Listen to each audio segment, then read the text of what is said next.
Messi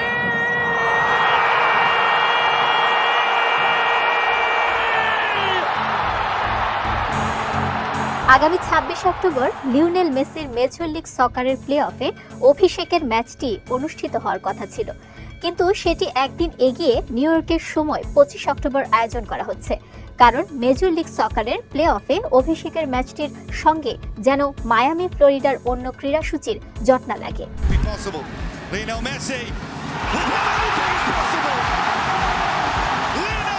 শুধু সূচি পরিবর্তন করে ক্ষান্ত হয়নি MLS। এই লিগের প্লে অফে মেসির অভিষেক যেন সাধারণ মানুষও উপভোগ করতে পারেন সেই ব্যবস্থাও করেছে তারা। নিউ ইয়র্কের টাইমস স্কোয়ারে ২৫,০০০ বর্গফুটের বিশাল পর্দায় দেখানো হবে মেসির inter মায়ামির say play of match.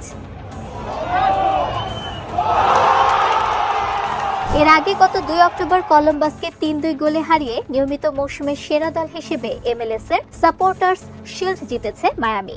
MLS এর ২ কনফারেন্স মিলিয়ে ১ নম্বর দল হওয়ায় একটি বিশেষ সুবিধাও পাচ্ছে তারা। সেটি হলো প্লে অফের সব ম্যাচই মায়ামি খেলবে নিজেদের মাঠে। এমনকি ৭ ডিসেম্বর MLS ফাইনালে জায়গা করে নিতে পারলে সেটিও তারা খেলবে ফোর্ট লডারডেলে। MLS এর প্লে অফে মেসির অভিষেক ম্যাচ শুধু যে নিউ ইয়র্কের টাইমস স্কোয়ারে দৈত্যাকার পর্দায় দেখানো হবে তা কিন্তু নয়। যারা MLS এর সিজন পাস নেননি তারাও এই ম্যাচ দেখতে পারবেন অ্যাপল টিভিতে। অ্যাপল টিভি ম্যাচটি সবার জন্য উন্মুক্ত করে দিয়েছে।